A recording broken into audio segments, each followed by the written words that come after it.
28. Je constate que je puis exciter à mon gré des idées dans mon esprit, changer et varier la scène aussi souvent que je le trouve bon. Il ne faut que vouloir, aussitôt telle ou telle idée s'élève dans ma fantaisie. Et le même pouvoir fait qu'elle s'efface et cède la place à une autre. Se faire et défaire des idées est ce qui mérite très justement à l'esprit la qualification d'actif. Tout cela est certain, l'expérience en est le fondement. Mais quand nous parlons d'agents non pensants, ou d'une excitation des idées sans qu'aucune volition intervienne, nous ne faisons que nous amuser avec des mots. 29. Mais quelque pouvoir que j'exerce sur mes propres pensées, je reconnais que les idées perçues actuellement par mes sens ne sont pas ainsi dépendantes de ma volonté. Quand j'ouvre les yeux en plein jour, il n'est pas en mon pouvoir de voir ou ne pas voir, non plus que de déterminer les différents objets qui se présenteront à ma vue. Et il en est de même de l'ouïe et des autres sens. Les idées dont ils perçoivent l'impression ne sont pas des créatures de ma volonté. Il y a donc quelque autre volonté ou esprit qui les produit. 30. Les idées des sens sont plus fortes, vives et distinctes que celles de l'imagination. Elles ont aussi une fermeté, un ordre, une cohérence, et ne sont point excitées au hasard, comme c'est souvent le cas pour celles qui sont des effets des volontés humaines.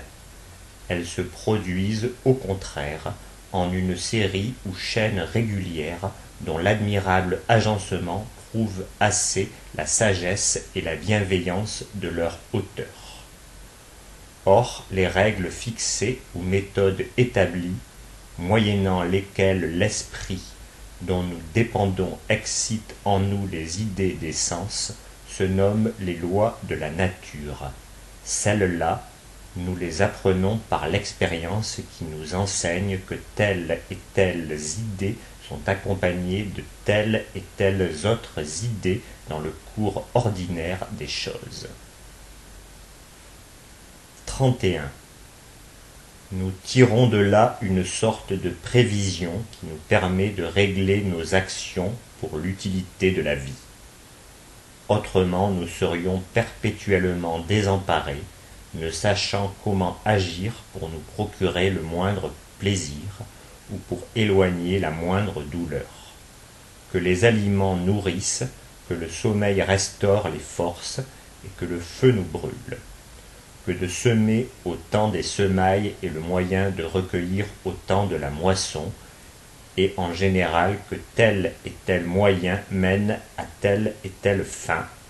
Nous ne découvrons rien de tout cela à l'aide d'une connexion nécessaire de nos idées, mais uniquement par l'observation des lois établies de la nature.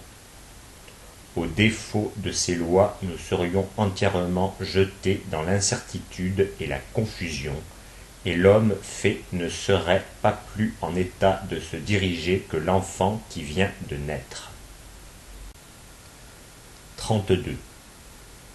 Et cependant cette œuvre uniforme est si bien liée, dans laquelle se déploie avec tant d'évidence la bonté et la sagesse de l'esprit qui gouverne, et de qui la volonté constitue les lois de la nature, il s'en faut tellement qu'elle dirige vers lui nos pensées, que, tout au contraire, elle semble les faire dévier vers les causes secondes. Car quand nous percevons certaines idées sensibles, constamment suivies par d'autres idées, et que nous reconnaissons que l'opération n'est point de nous, nous nous hâtons d'attribuer le pouvoir et l'action aux idées elles-mêmes et de les prendre pour cause les unes des autres. Ce qui de toutes les choses est la plus absurde et la plus inintelligible. Si par exemple nous avons observé que, percevant à l'aide de la vue une certaine figure lumineuse ronde, nous percevons en même temps à l'aide du toucher l'idée ou sensation appelée chaleur, nous concluons de là que le soleil est la cause de la chaleur.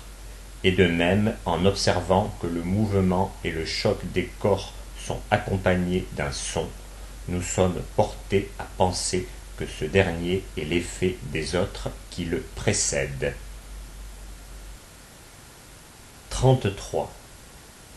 Les idées imprimées sur les sens par l'auteur de la nature s'appellent des choses réelles, et celles qui sont excitées dans l'imagination et qui sont moins régulières, moins vives, moins constantes, s'appellent plus proprement idées ou images des choses dont elles sont des représentations et des copies.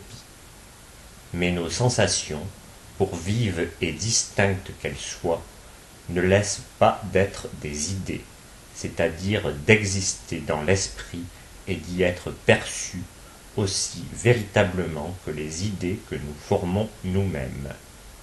On accorde que les idées des sens ont plus de réalité, c'est-à-dire qu'elles sont plus fortes, plus cohérentes et ordonnées que les créatures de l'esprit. Mais ce n'est point une raison pour qu'elles existent hors de l'esprit. Elles sont aussi moins dépendantes de l'esprit aux substances pensantes qui les perçoivent, attendu qu'elles sont excitées par la volonté d'un autre et plus puissant esprit. Cependant, ce sont toujours des idées, et certainement une idée, qu'elle soit faible ou qu'elle soit forte, ne peut exister autrement qu'en un esprit qui la perçoit.